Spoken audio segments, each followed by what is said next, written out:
Hello family, ಎಲ್ರಿಗೂ ನಮಸ್ಕಾರ. Welcome back to my channel.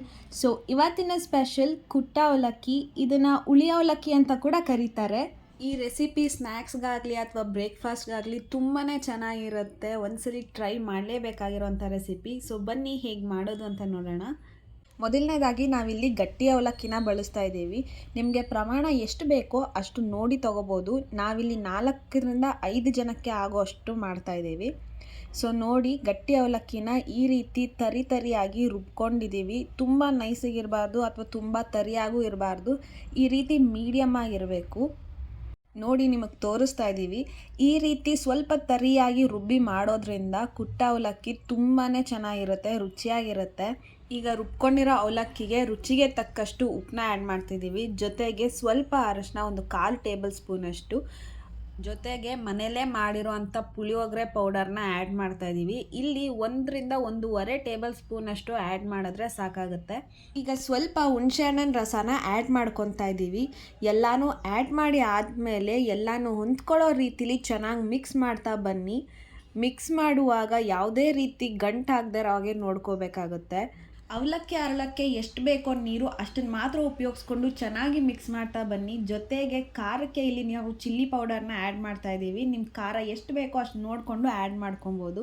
So ಇದನ್ನೆಲ್ಲನೂ ಚೆನ್ನಾಗಿ ಮಿಕ್ಸ್ ಮಾಡಿ ಆದಮೇಲೆ 5 ರಿಂದ 15 ನಿಮಿಷದವರೆಗೂ ಇದನ್ನು ರೆಸ್ಟ್ ಮಾಡೋಕ್ಕೆ ಬಿಡಿ. ಸೊ ದಟ್ ಎಲ್ಲನೂ ಚೆನ್ನಾಗಿ ಹೊಂದ್ಕೊಳ್ಳುತ್ತೆ ನಾವು ಹಾಕಿರೋವಂಥ ಪದಾರ್ಥಗಳು. ಈಗ ಇನ್ನೊಂದು ಕಡೆ ಒಂದು ಬಾಣಲಿಗೆ ಎಣ್ಣೆನ ಹಾಕ್ಕೊಂಡು ಎಣ್ಣೆ ಕಾದಾದಮೇಲೆ ಒಂದು ಅರ್ಧ ಟೇಬಲ್ ಸ್ಪೂನಷ್ಟು ಸಾಸಿವೆನ ಆ್ಯಡ್ ಮಾಡ್ಕೊತಾ ಇದ್ದೀವಿ.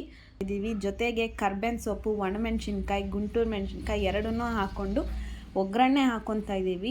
ಈ ಒಗ್ಗರಣೆ ಅದಕ್ಕೆ ಹಾಕೋದ್ರಿಂದ ತುಂಬಾ ಚೆನ್ನಾಗಿರುತ್ತೆ. ಟೇಸ್ಟ್ ಅಂತೂ ಅಲ್ಟಿಮೇಟ್ ಆಗಿರುತ್ತೆ. ಸೊ ನೋಡಿ, ಒಗ್ಗರಣೆನ ಆ್ಯಡ್ ಮಾಡ್ತಾಯಿದ್ದೀವಿ. ಇದ್ರ ಜೊತೆಗೆ ನಾವು ಮತ್ತೆ ಎಣ್ಣೆಗೆ ಕಡಲೆಬೇಳೆ ಮತ್ತು ಸ್ವಲ್ಪ ಕಡಲೆಬೀಜನ ಆ್ಯಡ್ ಮಾಡ್ಕೊತಿದ್ದೀವಿ. ಕಡಲೆಬೀಜ ಜಾಸ್ತಿ ತಿನ್ನೋರಾದರೆ ಜಾಸ್ತಿ ಆ್ಯಡ್ ಮಾಡ್ಕೊಬೋದು. ಇಲ್ಲ ಅಂತಂದರೆ ಪುಳಿಯೋಗರೆಲ್ಲೇ ಇರೋವಂಥ ಕಡಲೆಬೀಜ ಸಾಕಾಗುತ್ತೆ.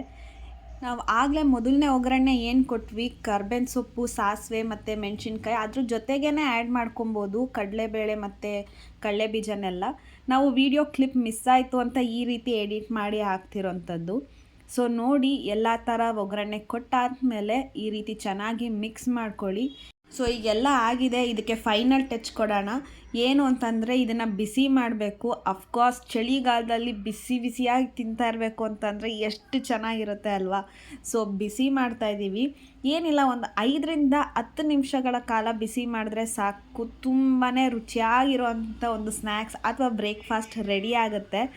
ಚಿಕ್ಕ ಮಕ್ಕಳಂತೂ ತುಂಬಾ ಇಷ್ಟಪಡ್ತಾರೆ. ಏನಿಲ್ಲ, ಅವಲಕ್ಕಿ ತಗೋ, ಅದನ್ನು ರುಬ್ಬು, ಉಪ್ಪು, ಹುಳಿ, ಖಾರ ಎಲ್ಲ ಮಿಕ್ಸ್ ಮಾಡು, 15 ನಿಮಿಷ ರೆಸ್ಟ್ ಮಾಡು, ಅದಕ್ಕೊಂದು ಒಗ್ಗರಣೆ ಕೊಡು, ಅಷ್ಟೇ ಚಟಾಪಟ ಅಂತ ಮುಗೀತಾ ಇರುತ್ತೆ. ರೆಸಿಪಿ ಅಂತೂ ಸಕ್ಕತ್ತಾಗಿರುತ್ತೆ. ಒಂದ್ಸಲಿ ಟ್ರೈ ಮಾಡಿ. ಏನಿಲ್ಲ, ಒಂದು 5 ನಿಮಿಷ ತೊಗೊಳುತ್ತೆ ಅಷ್ಟೇ ಅಪ್ಪ ಈ ರೆಸಿಪಿ ಮಾಡೋಕ್ಕೆ. ಇನ್ನೆಷ್ಟೊತ್ತು ಬೇಕು? ರುಚಿಯಾಗಿರೋಂಥ ಒಂದು ಅಡುಗೆ ತಿನ್ನಬೇಕು ಅಂದರೆ ಅಟ್ಲೀಸ್ಟ್ 5 ನಿಮಿಷಕ್ಕಾದರೂ ಇನ್ವೆಸ್ಟ್ ಮಾಡಲೇಬೇಕಾಗುತ್ತಲ್ವ. ಸೊ ಫೈನಲಿ ನಮ್ಮ ಕುಟ್ಟ ಅವಲಕ್ಕಿ ರೆಡಿಯಾಗಿದೆ. ತುಂಬಾ ಚೆನ್ನಾಗಿರುತ್ತೆ. ನೋಡಿ, ಎಷ್ಟು ಉದುದ್ರವಾಗಿ ತುಂಬಾ ಟೇಸ್ಟಿಯಾಗಿರೋಂಥ ರೆಸಿಪಿ.